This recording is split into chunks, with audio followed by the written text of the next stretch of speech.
All right, comedian Dennis Miller is out with a new comedy special. It's called Fake News, Real Jokes. It's streaming now. Yeah, Miller's also preparing for a new tour that includes a stop at the Kodak Center here in Rochester on March 1st. I got a chance to talk to Miller about the show and what it's like being a conservative comedian.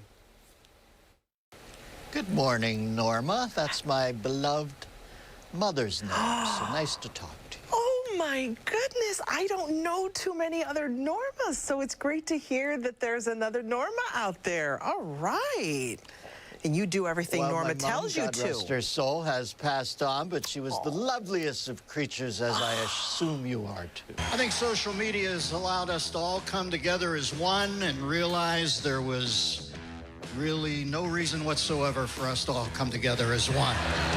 For you, because, you know, comedians will, as part of their, I don't want to use the word, I guess I'll use the word shtick. They will, speak disparagingly perhaps of whoever's in power as a way to, they'll do that. But in your case, you think the president's doing a good job when it comes to the war on terror. The name of your show is Fake News, Real Jokes. Do you think there's fake news? Do you not have trust in journalists? And what do you think of the president's... No.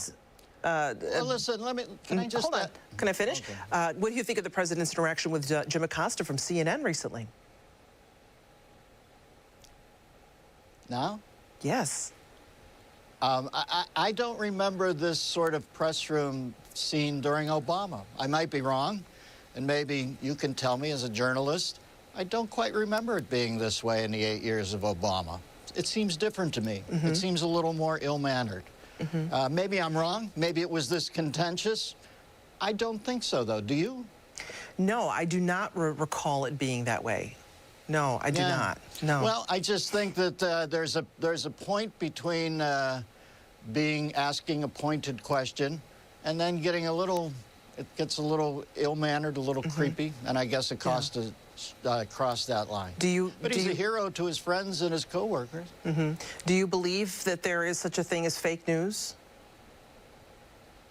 I think news has always been fake. Yes, it's as fake as people's subject. Do you think there's something, I don't even know if anything's empirical anymore. I think at some point in my lifetime, somebody will say 2 + 2 is 5 because I feel that it's 5. I know that we're in a shifting tableau here where everything that used to be taken as just fact is now thought to be fiction by certain people. I certainly in that world, operating under that rubric, can look at journalists and think that some of them have a dog in the fight, i.e. Jim Acosta. I had never heard about Jim Acosta until he became this cantankerous. Now he's the savior of the Western world. You don't believe all journalists are, though. Tedious. Do you believe all journalists are that way? I didn't say that. If you want to lurch over to that, no. No, I'm not lurching anywhere. I'm just asking the question. No, I'm not lurching. No, I'm just asking. No, I don't believe all nor.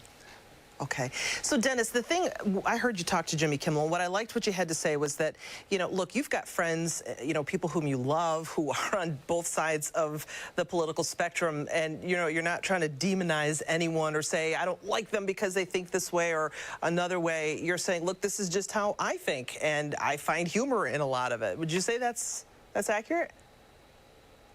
Yes, I'd say that's accurate. I'm not sure that that's accorded to people on the right as much as it should be. I don't think everybody in middle America is a dunce, or I don't think they're all racist, or I don't think they're all creepy. I sometimes hear that sort of stuff espoused on television. I think individuals are individuals, and I think everybody should be heard out before we make a judgment on them. That's great. Indeed, my first question here with you was what happened. It's if you think about it, maybe you won't hear, but maybe when you get off and think, well, I just met that man. He seemed like a genial enough bloke. You can't trust journalists. You can't trust the New York Times. You're better off trusting the odometer readings and the Auto Trader, for God's sakes.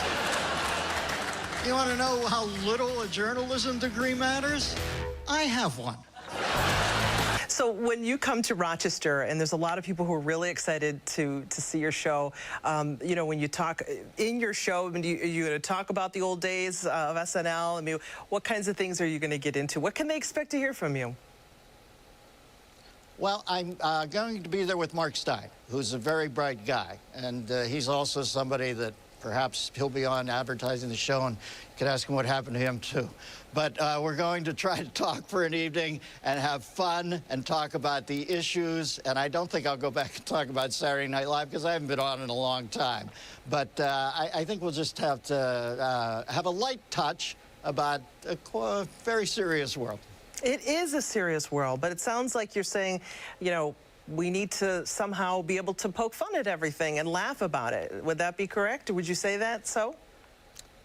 Well, one would hope so, but it seems to be getting increasingly balkanized. I'm not saying, like some people do, that there's a civil war coming, but I do think we might all meet at the Mississippi River with a marriage counselor and try to figure this thing out, because it seems really like a marriage gone bad. And maybe it's time to start divvying up the albums.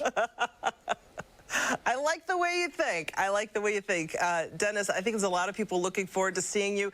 Thank you so much for talking to us and sharing your perspective on all of this. And we look forward to seeing you when you come to town. Thank you, Norma. You're welcome. All right, that interview online right now. Also, the show is March 1st at Kodak Theater. Yeah. Yep.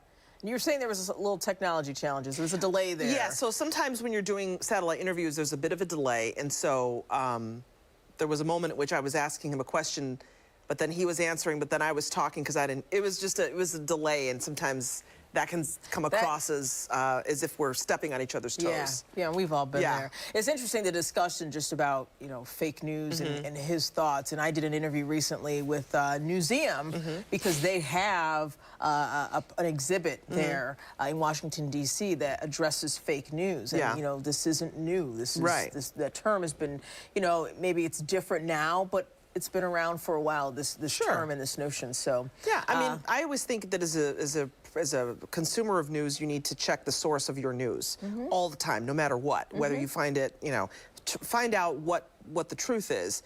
I can say with 100% confidence that what we do in our community here as local journalists is not fake news. And when we bring you the news, that we're not making things up. We are seeking those facts. So of course, I mean, and we live here. This is our hometown. We're not, you know what I mean? Exactly. So. And with that said, we're going to head to break. And when we come back, you know, we talk about how dreary it is here. We don't see the sun. Look at the sky right now, folks. That's probably the definition of dreary. It could be a lot worse. Oh, yeah? And we'll explain